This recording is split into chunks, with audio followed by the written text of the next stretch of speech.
the third one is easiest. We can easily check whether people use a different trading strategy for children account. That's easy because for each children account, we can find guardian's account, comparable guardian's corporate account or saving account, and we compare whether they use separate trading strategy for children. What is your guess? Suppose you have children and you make your children account. And do you think you will use different investment strategy for your own account and your children's account? Will you? Tusa, how do you think? Suppose you have a kid. You made an account for your kid. Will you use different trading strategy, or will you select different stocks for your children's account?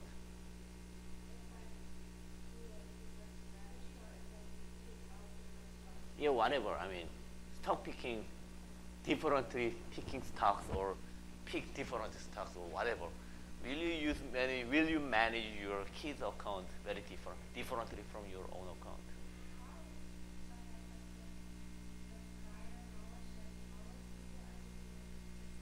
So how will you differently manage your own account and your children's account at the same time? So at the same time, suppose you have your children's account and your account, and will you use different trading strategy? Whatever. Will you manage your children's account differently from your account? Suppose you have right now, suppose you have a kid right now, and there is a kid's account right now, and your account right now. Will you manage two accounts differently? Yes, Angelica. Why? And for children more safe, and yours more risky. Okay, interesting. Why?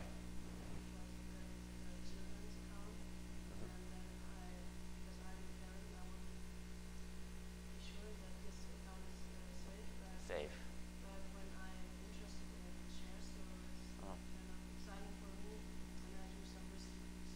I see. So you will do some exciting stuff in your account, but you don't want to do that with the children's account. Interesting. Very interesting. Yeah, Kevin.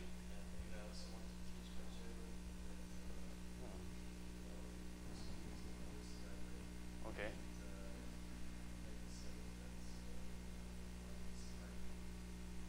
Interesting. Wow, you are Heiko, you have any thought? Uh-huh.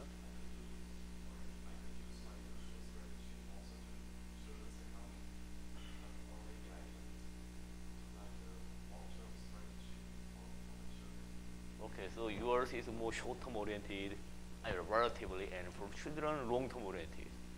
You have all very interesting thought. I hope you have kids very shortly someday, and experiment your idea with your account and your children's account. That will be very, wow, you have very interesting thought about your, yeah. Okay, so actually the author tested it. The testing strategy is this simple.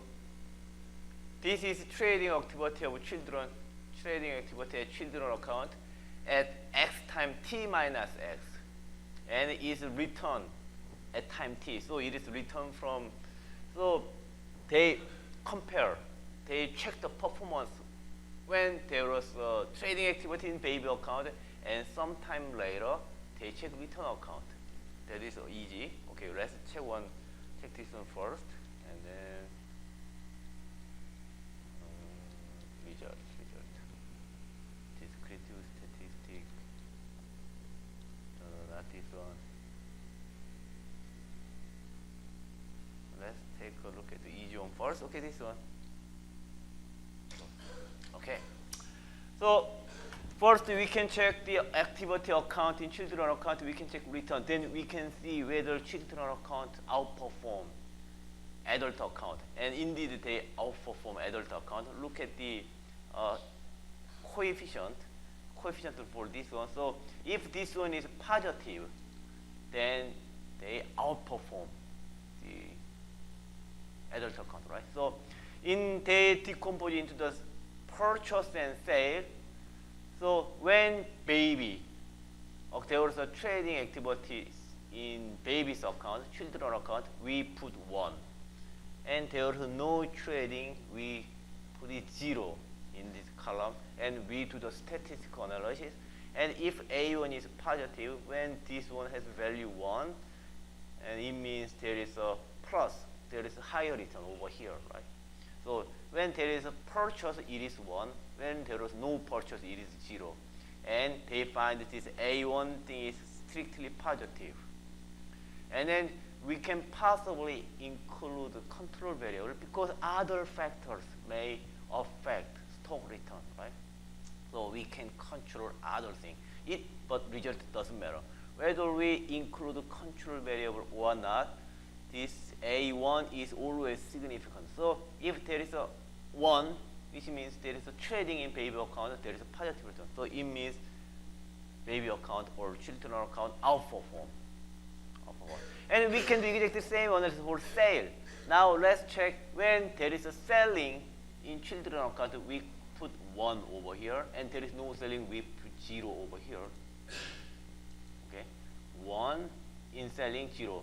If A1 is minus, when there is a selling, future stock return is negative. So if A1 is negative, the performance means good. It means good, right?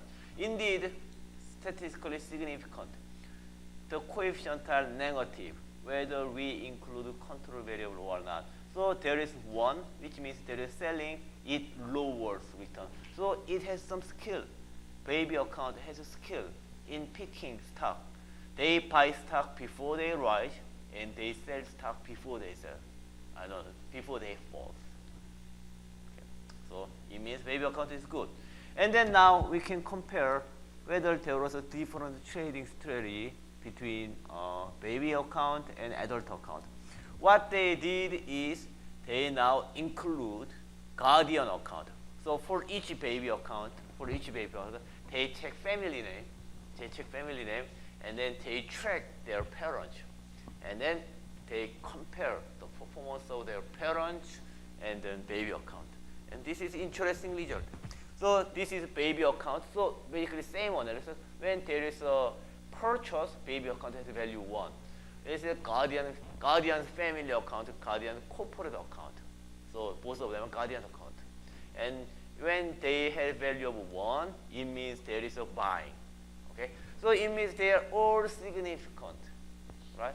So it means that indeed the guardians are smart, at least in purchasing. So when there is a purchase in baby accounts or their guardian parent account, stock price go up. So they have ability. Guardians have ability in stock picking.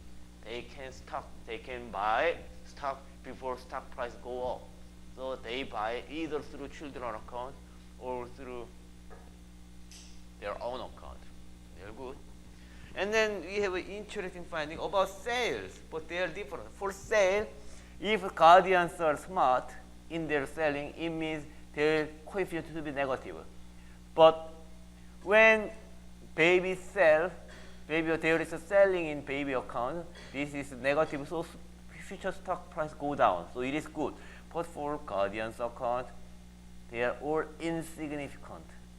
So it means that in selling, when selling happens in their parent account, it doesn't have any predictive power in their future returns. So this is interesting, right? So in buying, so suppose you have keys in your account, whether you buy stocks through your account or children account, you are very good. Stock price indeed go up, so you make money. But when they selling, when you guys sell, for example, if you sell through children account, it means stock price tends to go down. So if you are, it means you are very good at selling through your children account. But in your account, somehow when you sell stock, future stock price kind of doesn't move. So you are not so good at selling stock in your own account. So why? How come this kind of result happen? They are anyway same parents. Why in purchasing, buying stock, performance is good, but why in selling performance is not good? So it means that they manage stock, they manage two accounts somewhat differently, right? In buying, similar, but in selling, children account, their account, they behave differently. They manage account very differently, at least in selling. So why is that? Do you have any guess? Why there is asymmetry between buying and selling? Any guess? So when do you, so let me rephrase question. Suppose you want to sell stock. When do you think you want to sell the stock?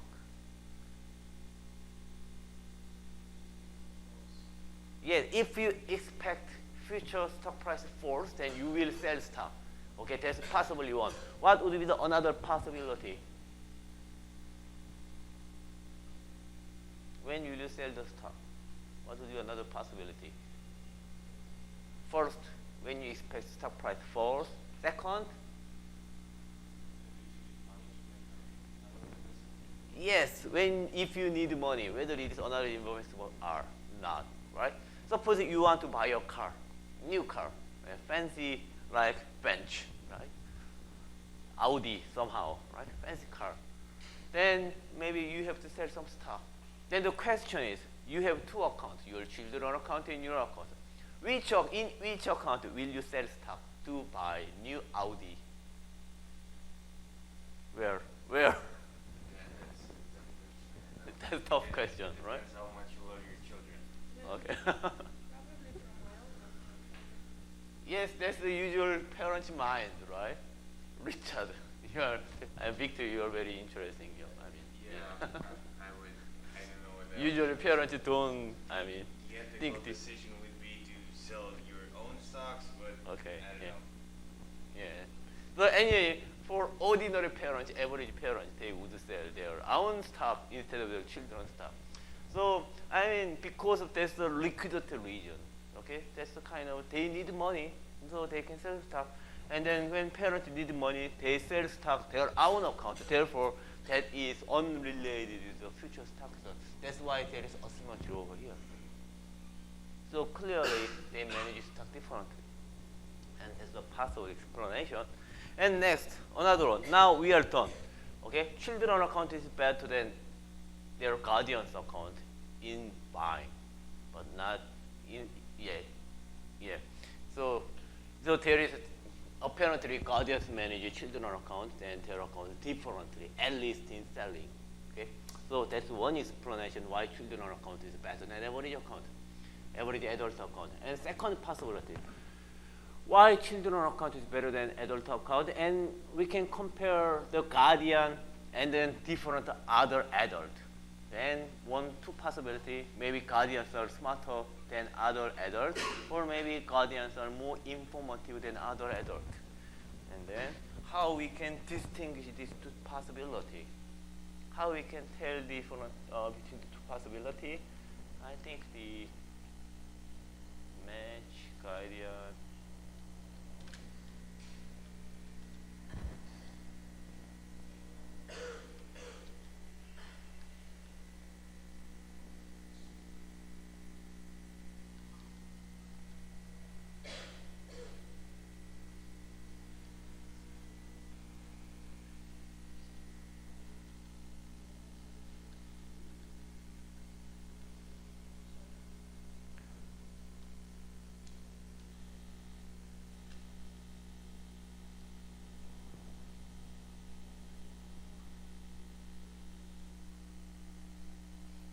Okay, before we go into that discussion, this is another analysis.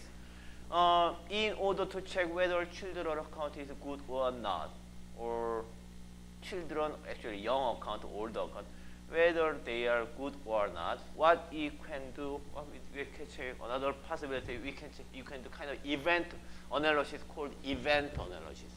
This is that suppose there is an event of a big stock price jump on day 0, then we can check trading activities before the event. Right? And then we can check whether there is a buying or selling in the big price jump.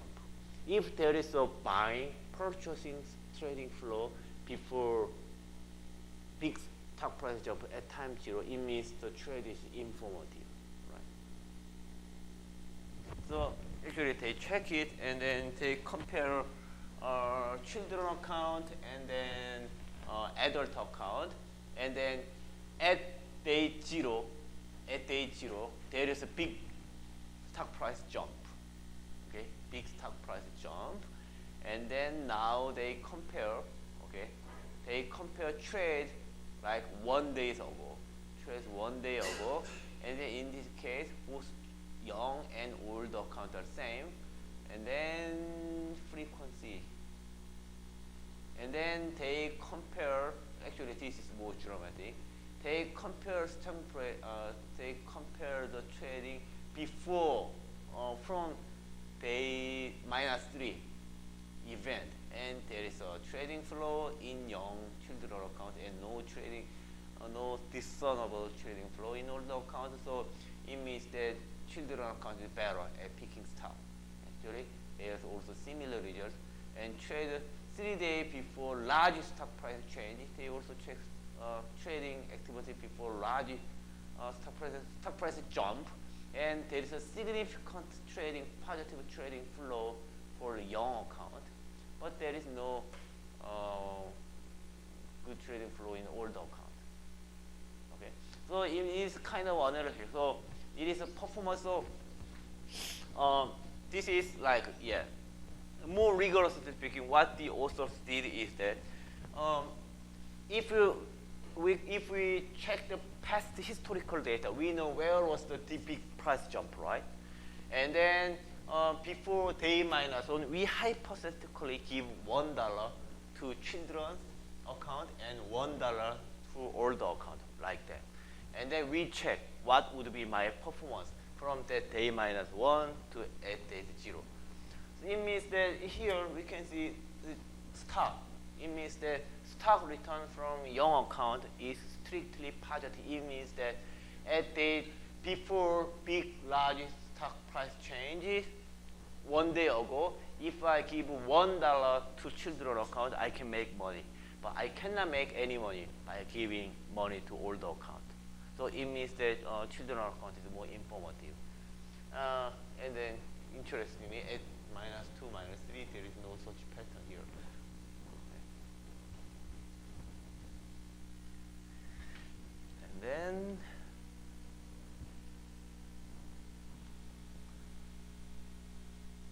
And then similarness for like takeover account before M&A, children account is better. And then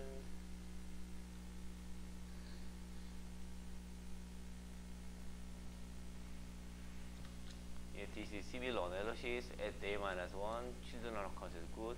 Guardians, and they also compare guardians and other account, and guardians are good, so it means that children account is driven by the trading of guardians. And then how we can compare?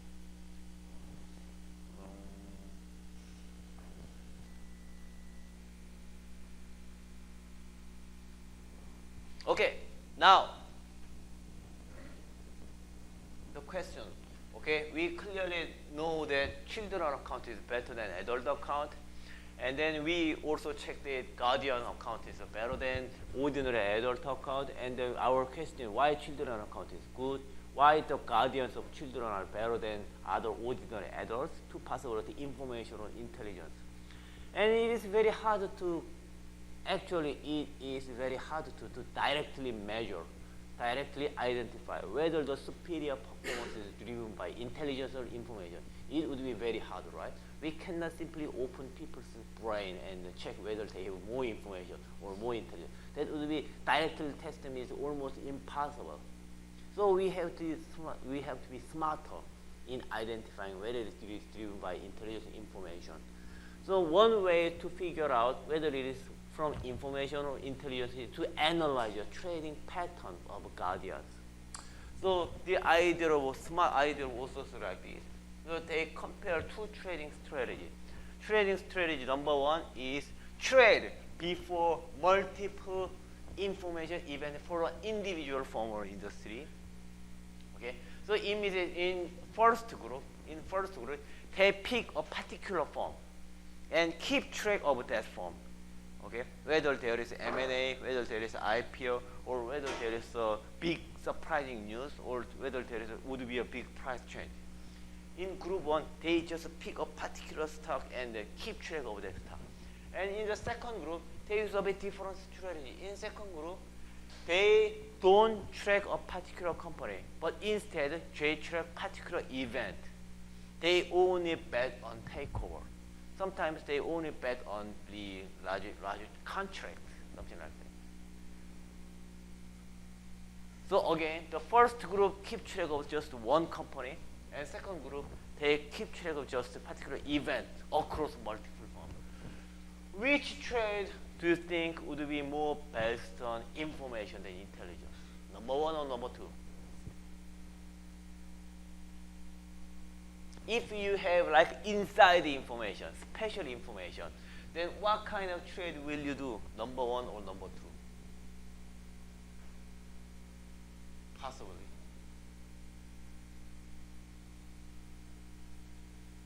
Huh? What was your? Yeah. Number 1, it would be information driven. Why? You are right. So the authors argue that this number 1 is proxy for informed trading, insider trading possibly, and number 2 is intelligence based or model based trading. So why is that? Can you? I think there is so many limitations to have many inside information by various.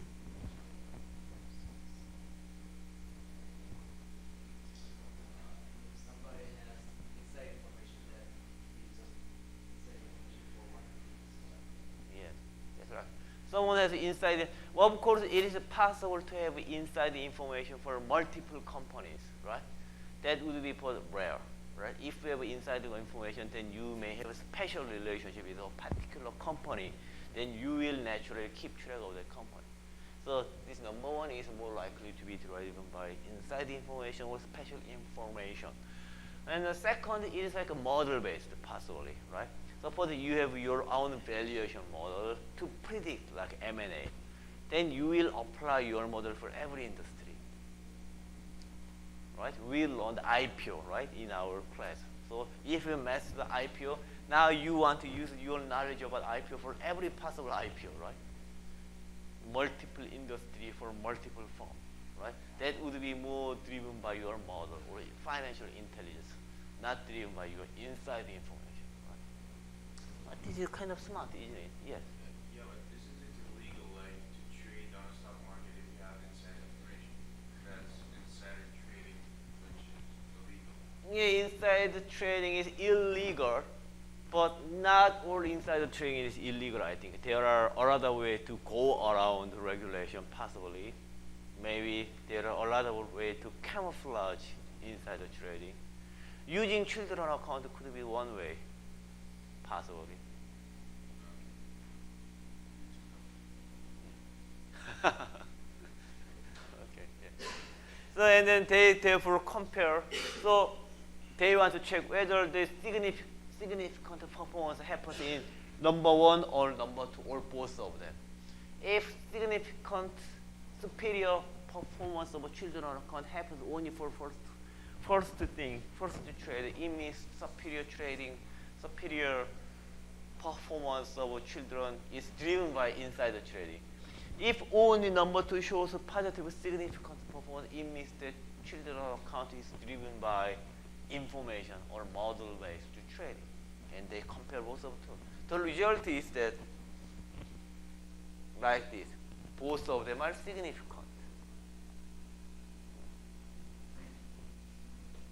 It means that, so there is kind of draw, okay? It means that children account is superior.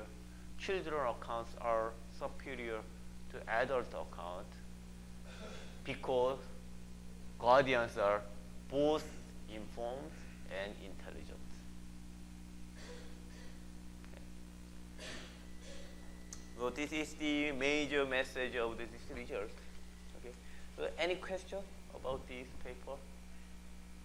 there is another interesting like a portfolio analysis, and they did a lot of robust statistics, a lot of other possible analysis, and the results are all similar. Okay. I do not discuss other results. Okay. Any question about this paper? So do you understand what is going on, right?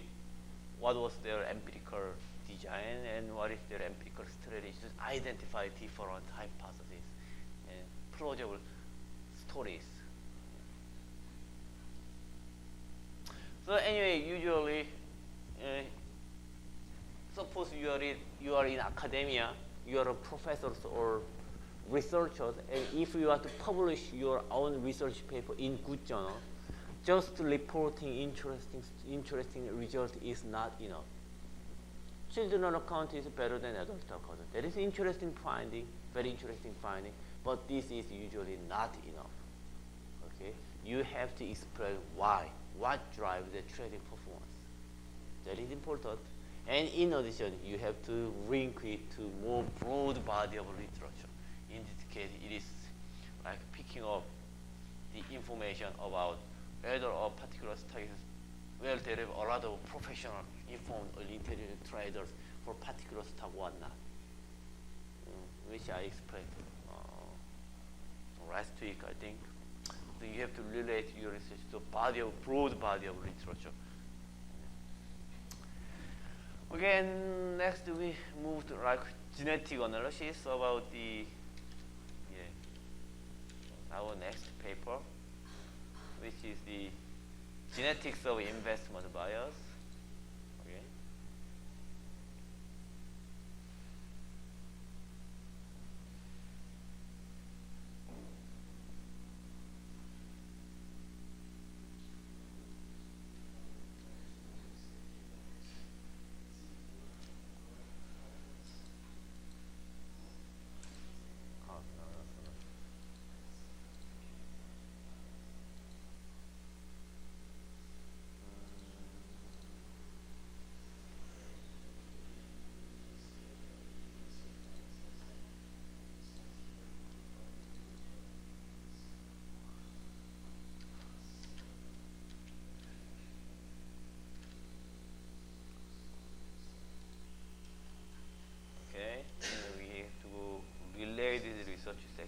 Okay. Overview of related literature. Okay. So about related, so this paper want to explain the investment bias with the genetics.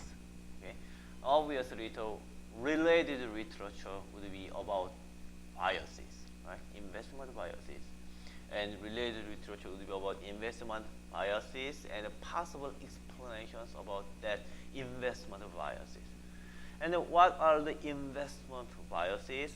First one is diversification and home bias. In finance, we teach that diversification would make you richer, right? Make your asset management safe and better.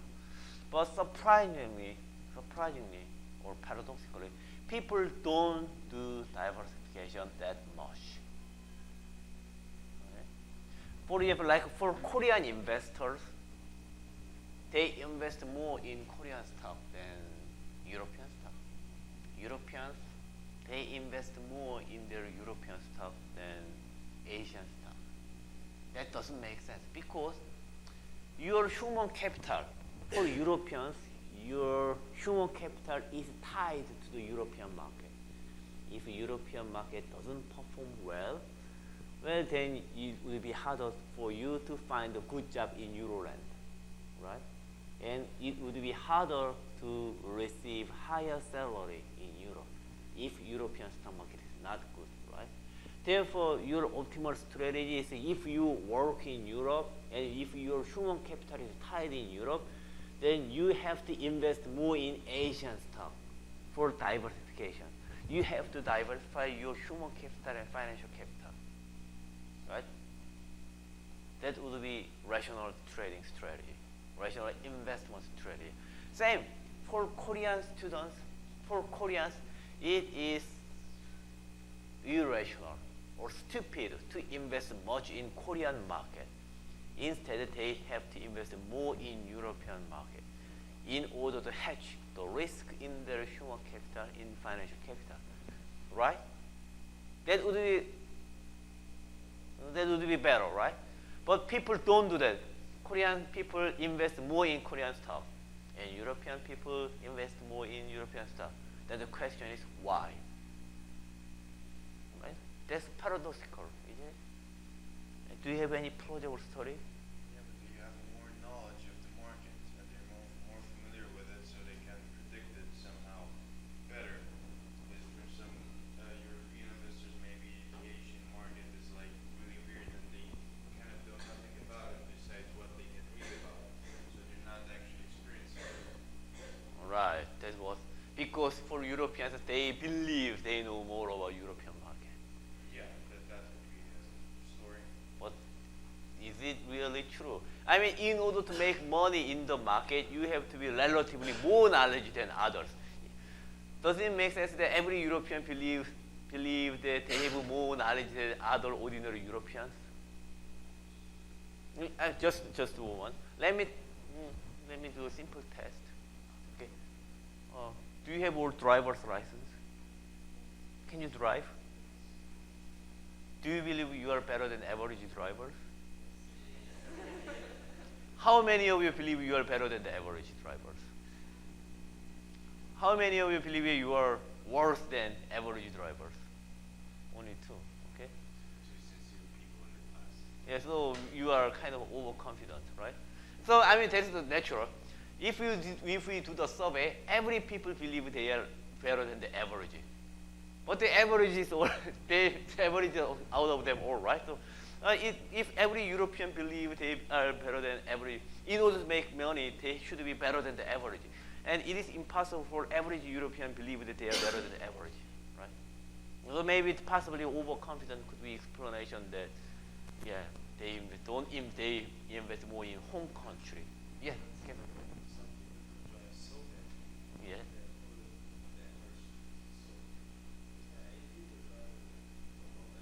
Oh yeah.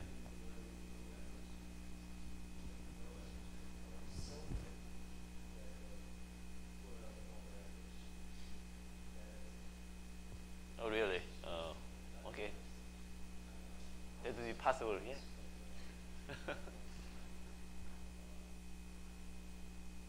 Okay, that would be possible, yeah.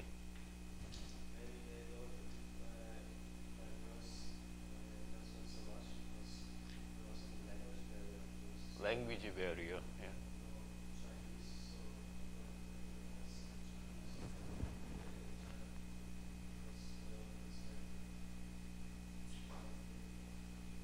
Yes, thing is, yeah, that's one possible explanation. Yeah, maybe it has language barrier, right? But yeah, language barrier, and then yeah, there is one possible explanation, and actually there is one explanation that researchers develop. There's one explanation, and generally that kind of story is called ambiguity aversion. Investors often diversify their portfolio less than it is recommended by standard model. For example, they outweigh stock from their home market. So it is called home bias. And possible reason is the ambiguity aversion. Okay? I mean, maybe risk is same. If you measure standard deviation of the stock movement, something like that, maybe Asian market and European market would be not that different.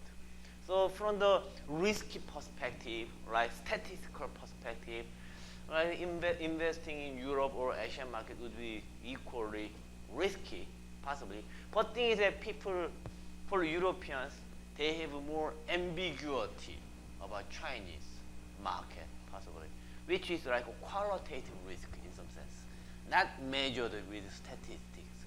They have more concern. China is somehow unfamiliar.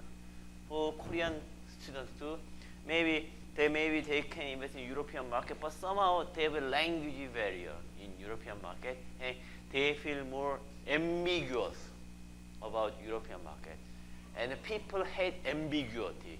It is like qualitative risk.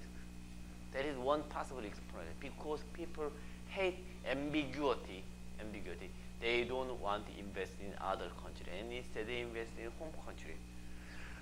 Kind of related explanation is homophily or familiarity. Familiarity.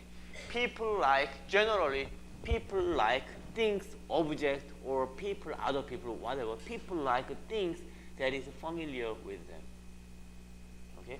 There is a famous psychological experimentation, and 4 guys or 4 girls, they did a survey or experiment to find their ideal match, ideal dating partner. Okay, so for 4 girls, they show different boys, like different males, and they ask the girls to pick a boy, picture a boy that would be most attractive to them. And surprisingly, the girls pick the picture of the boy, which is actually image of their. So like for each girl, they take the picture of that girl and they modify the picture and transform into the boy, right? And then girls pick that picture as the most attractive, which means that the boy which looks similar to them is of them. That's very interesting, right? Males too. They like I can take picture of Kevin and I do some Photoshop, and like a long hair, something like that. And Kevin thinks that she is very attractive. That's the famous psychological. So people like things familiar to them. Like there is English proverb like bird with the same feathers flock together, right? There is something like that, right? So that's kind of natural, evolutionary, somehow natural thing for all animals, including humans, possibly. So anyway, they like these familiar things, therefore they are potential explanations. But still home bias is a mystery. Home bias is ambiguity, aversion, familiarity are possible explanation, but still it is hard to explain the home bias. Maybe for Korean students, Apple would be more familiar. Apple or Google would be more familiar than some unknown stock in the unknown very small stock, possibly. But they still invest in Korean stock.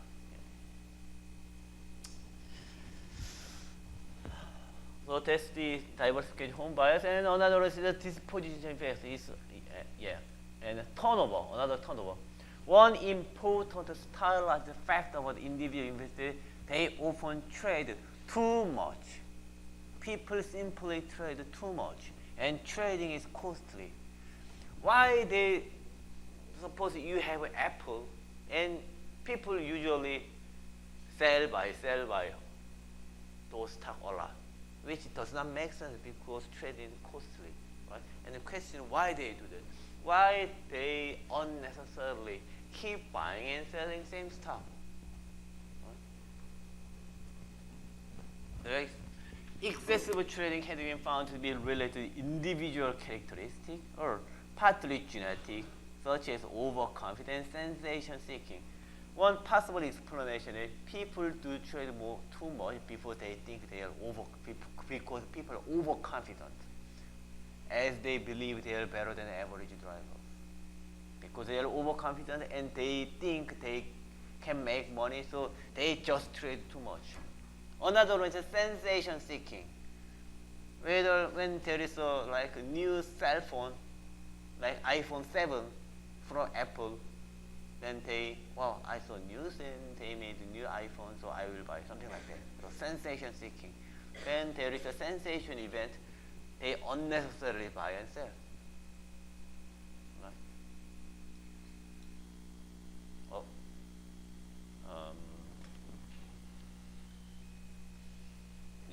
Sensation seeking.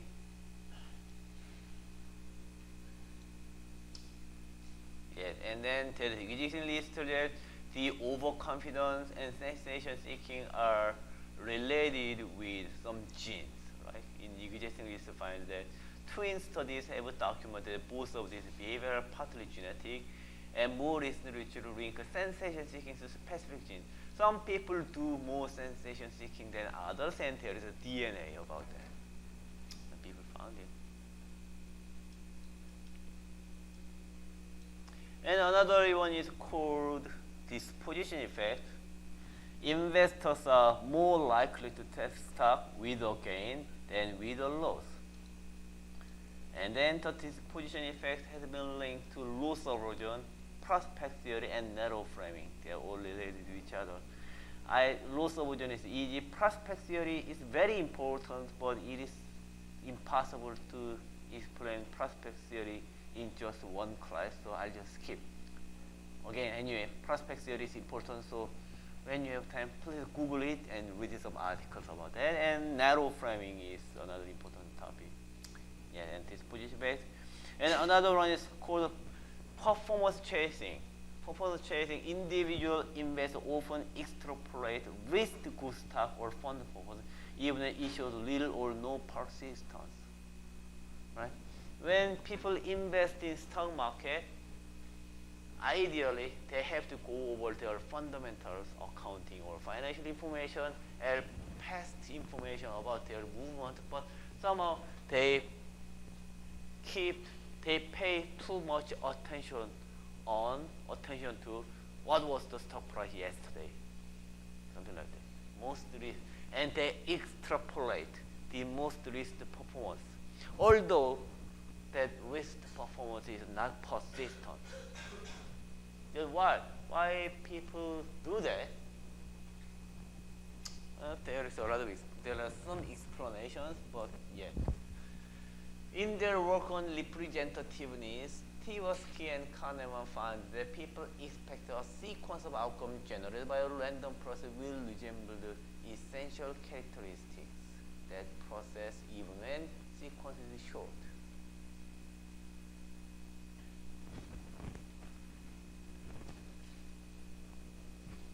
There is very interesting.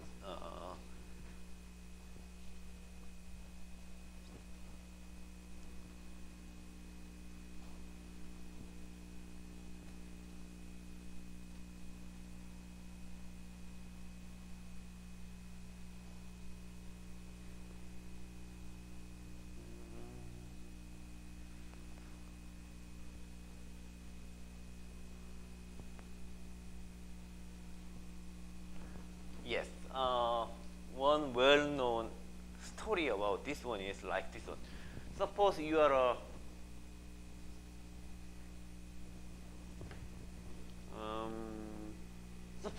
a professor. Let me change the story slightly. Suppose you are professors, and suppose you have your own student. Suppose you teach finance to your students,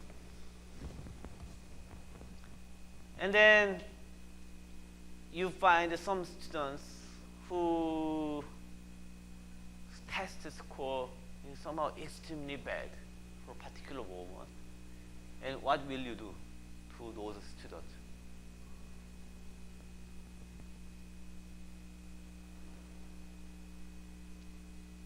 Tusa, what will you do?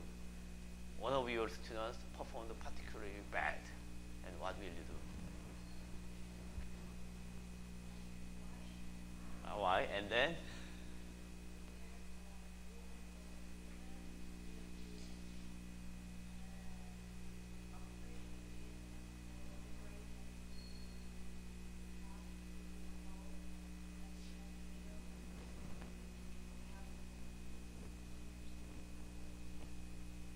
Okay. And then, yeah. So Tusa is very kind and nice professor. And suppose Kevin is Tusa's student, and Kevin is very bad as test score. And Tusa talked to the Kevin, and somehow next month, Kevin's test score went up greatly. Then people usually think that, wow, Tusa's mentoring of Kevin is very effective. Yeah, those are possible explanations, and many people believe that. But actually, that is not true. Possibly because it means that Kevin's extraordinarily worse performance of particular month would be possibly idiosyncratic. That is like abnormal event, and that may be not persistent. So it means that even if there is no mentoring, Kevin's score can naturally go up. Right? Because anyway, that was extraordinary event. go up somehow.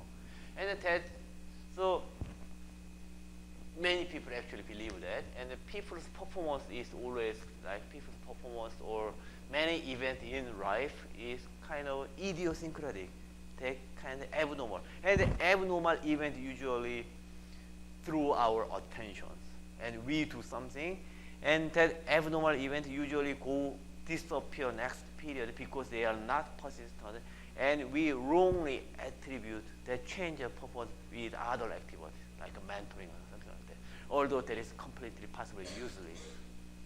Do you know what I'm saying? Yeah. And actually, so Kahneman is Jewish, right? And then Kahneman went to it is in his book, Kahneman went to some Air Force base, and then they teach psychologically, Kahneman explained to Air Force trainers, Air Force officers about how to educate or how to deal with some pilots who performed extremely worse, who shows a disappointing performance or something like that. And then one Air Force instructor says that when someone do very bad, what he does is that he criticizes the pilot very harsh, and then the next period usually go up, their performance improves. Therefore, the Air Force instructor says that Kahneman's theory is too complicated and complex and impractical. The best strategy for worst performing pilot is just to criticize them very harsh. It was the instructor's response, and then Kahneman pointed out that that is exactly this one, performance chasing. That is exactly the human bias. The extraordinary bad performance of a pilot would be idiosyncratic. Maybe he has some kind of mental stress. Maybe the pilot has some problem with his wife, possibly, or because of children. And that can be short term, and that naturally can be better. Their performance can become better next period without any critic. Possibly, if the pilot instructor just let him as he is, his performance would be even better, possibly. But anyway, because of that was that was the abnormally bad performance, and it's not persistent, it should be better off naturally next period. And then the airport instructor, because every time he criticized when a performance is very good, he wrongly formed the expectation that his criticizing of his student pilot is actually effective in improving their performance. Okay, that is one possible example of performance chasing. Okay, people put too much attention to the very least performance without looking at entire history or without looking at other fundamental variables. They just put too much on the risk rate, just a particular sample of the entire data. I think it would be enough for us. And then, yes, we don't have enough time, so let's continue in the next class. See you next Wednesday.